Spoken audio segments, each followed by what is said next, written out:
For thousands of years, the most common building materials have been stone, brick, and wood. They've also been the most charming, aging beautifully and suggesting a special kind of nobility and strength. When modernist architecture was born in the early 20th century, traditional materials quickly gave way to the three quintessential modern ingredients: concrete, steel, and sheet glass. The result has in far too many cases appeared brutal, uncaring, and alienating. The buildings have not aged very well either. Could modern architects not learn to work with traditional materials while retaining the forms and the spirit of our own times?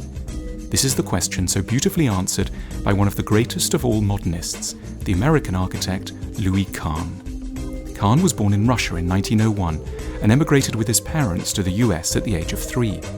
As a young man, he studied architecture at the University of Pennsylvania, but his career truly blossomed in the 1950s after a trip to Rome led him to a new appreciation of the beauty of ancient Roman architecture. Kahn's major contribution to modern architecture was to include ancient elements in his work without losing the innovation and clarity of modernism. He reminded the modernists that they could be in dialogue with their most illustrious predecessors. One symptom of this successful rehabilitation of the old was Kahn's affection for symmetry, which many modern architects had come to view as authoritarian, unimaginative, and conformist. Kahn designed the Salk Institute in La Jolla, California, as a complex of buildings, identical on either side of a central fountain, a symmetry characteristic of what is known as the Beaux-Arts style. Kahn was unperturbed by this apparent regression. "If people want to see Beaux-Arts, it's fine with me," he said. "I'm as interested in good architecture as anybody else." Like a city planner for 19th century Paris or Berlin, Kahn used identical rows of buildings to draw the viewer's eye to the center of his design and out beyond it. The fountain that runs through the center of the institute aligns with the path of the sun on both the autumnal and vernal equinox.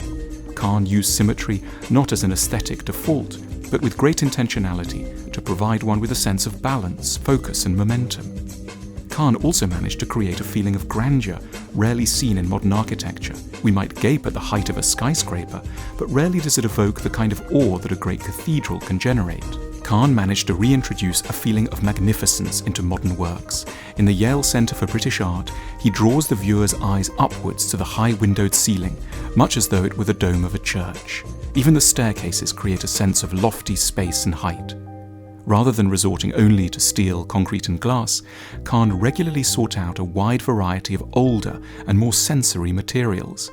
He worked with the best consultants to find new uses for ceramic, copper, and especially brick.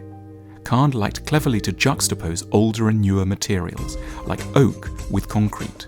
We tend to associate oak with tradition, Victorian smoking rooms or solemn libraries, while concrete reminds us of impersonal factories and remote futuristic buildings.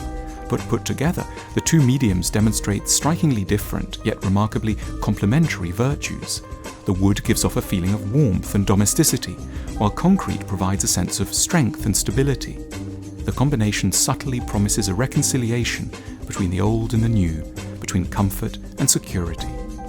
Kahn was drawn to the idea of making buildings that would feel like monuments, at a time when most modern architects firmly rejected monuments as authoritarian and sentimental. In 1938, the architectural critic Louis Mumford had declared, "If it's a monument, it's not modern. If it's modern, it cannot be a monument." But Kahn rather liked the feeling of authority and was confident enough in his democratic credentials not to mind borrowing from some of the moves of more dictatorial regimes. After his important trip to Rome, he wrote, "I finally realized that the architecture of Italy will remain as the inspirational source of all works of the future. Those who don't see it that way ought to look again. Our stuff looks tiny compared to it." His most substantial building was perhaps the National Assembly in Dhaka, Bangladesh. Though recognizably modern, it also seems in some ways eternal in its massiveness, echoing to the memories of the cathedrals, the great mosques, and even the pyramids. Many of Kahn's buildings feel luxurious, but this isn't the luxury of glitz or gold of an oil-rich kingdom, rather the luxury of buildings that aspire to still be around in 600 years' time, the luxury of eternity. The Kimball Art Museum in Texas uses travertine marble, white oak and concrete arranged in 300-foot bays, each fronted by an open, barrel-vaulted portico. It's possibly the most beautiful building in the world. When Kahn died in 1974, he was the most famous architect in the United States, and he remains deeply influential to this day. His ultimate importance lay in his ability to transcend dogmatic modernism and return the best elements of traditional architecture to their rightful place in the canon. He reminds us that the real goal of buildings isn't so much to shock, dazzle or confuse as to be the equals of the venerable buildings we've long loved in the ancient world.